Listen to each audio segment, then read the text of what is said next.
America's Olympic champions have done us all proud these past 2 weeks.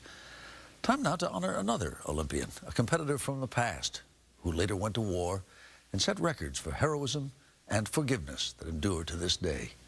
Chip Reed has his story. The house is full of antiques, including me.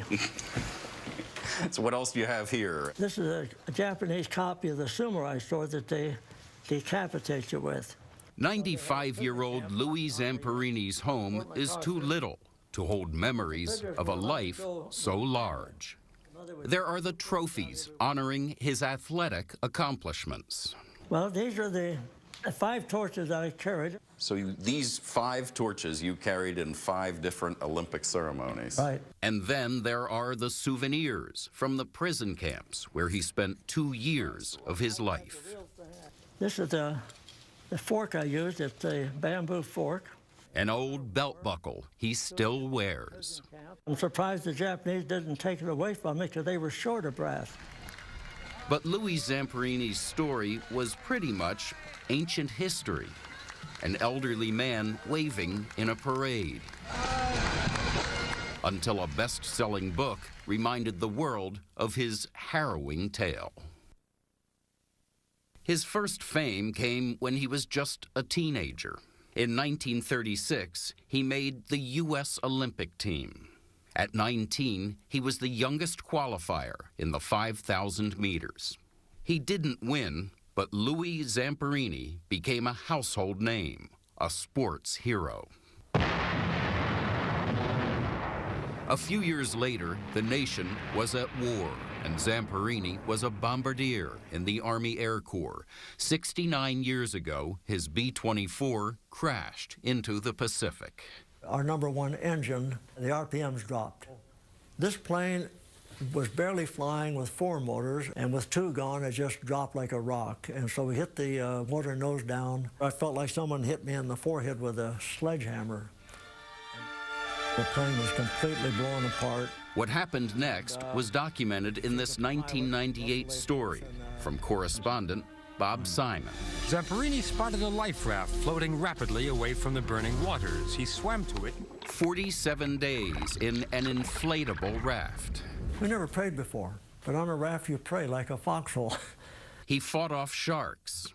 This shark was so big that he could have taken 1 bite and he could have bitten that raft in 2. And battled the sea. I was in a violent storm. I never seen anything like it. Things went from bad to worse. Zamperini was near death when he was captured by the Japanese and taken to a place known as Execution Island, where every known prisoner had been put to death.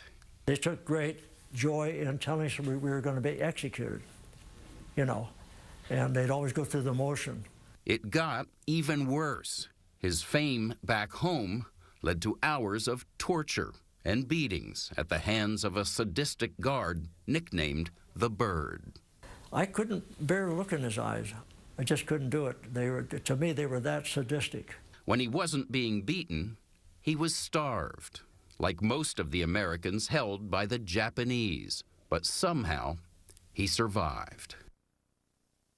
Louie Zamperini returned home a hero. This is your life. There were TV appearances. His life appeared to return to normal. But the war years, while gone, were anything but forgotten. Haunted by nightmares, he turned to alcohol. Then, in a last-ditch effort to save his marriage and perhaps his life, Zamperini joined his wife Cynthia at a prayer service led by a young Billy Graham. Graham's sermon touched on the power of forgiveness. It was the first night in 2 years and a half that I didn't have a nightmare, and I haven't had one since. So the forgiveness, it was the complete healing factor in my life. Which is why Zamperini decided to commit himself to a lifetime of forgiveness. And that meant he had to go back to Japan to see the prison guards who'd tried so hard to destroy him. The most important thing in my Christian life was to know that I not only forgave him verbally, but to see him face to face and tell him that I forgave him. That was 61 years ago, and our story would end there, were it not for the book, Unbroken. This is the English version. Here's Louie. He's become a celebrity all over again. Readers clamor to see him, And I said, no way. to hear him, to applaud his life. When you finished reading that book, what did you think? It put me back in prison. And I had to stop and look out the window to be sure I wasn't back in prison. Did you ever imagine it would be a bestseller? Well, she's a great writer. She is author Laura Hillenbrand. Her last book was the bestseller Seabiscuit. Unbroken took her 7 years to research and write. But in all that time, you may be surprised to learn that the author and the subject of her story never met, not even once. That's real sad. We talk back and forth every week. Well, the research, I mean, details. And even when I would tell her something, she would double check on it. Hillenbrand never met him because she has chronic fatigue syndrome and finds it difficult to leave her home here in this neighborhood of Washington, D.C. So, as Zamperini did, we spoke with her by telephone. Patients often go into times where they are literally unable to get out of bed for weeks or months or years. And it was something that helped me identify with Louie because his story is largely about suffering. Hillenbrand says she thinks not meeting Zamperini actually made her book better. Because when he was telling me his stories, I wasn't looking at a 90-year-old man. I was thinking about a 17-year-old runner or a 26-year-old guy out on a life raft.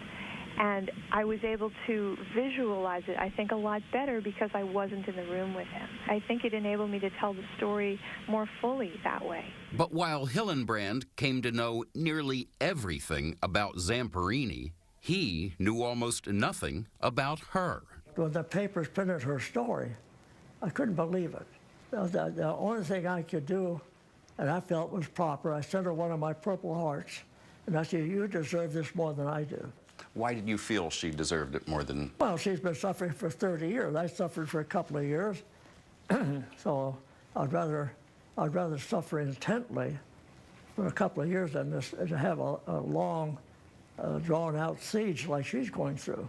Turns out the 45-year-old infirm author and the aging but vital veteran share much more than the past. Laura has said that when times get really tough for her, she calls you. We talk to each other on the phone. I mean, okay, so people say, oh, yeah, Louie's my inspiration. Well, I might say that she's my inspiration.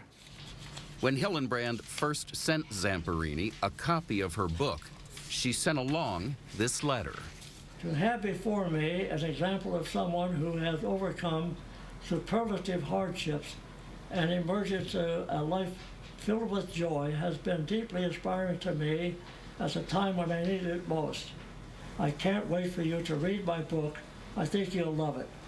When we talked with Zamperini, he said he hoped one day to meet Hillenbrand, that he had a message. Well, I don't think we'll tell each other very much except I love you.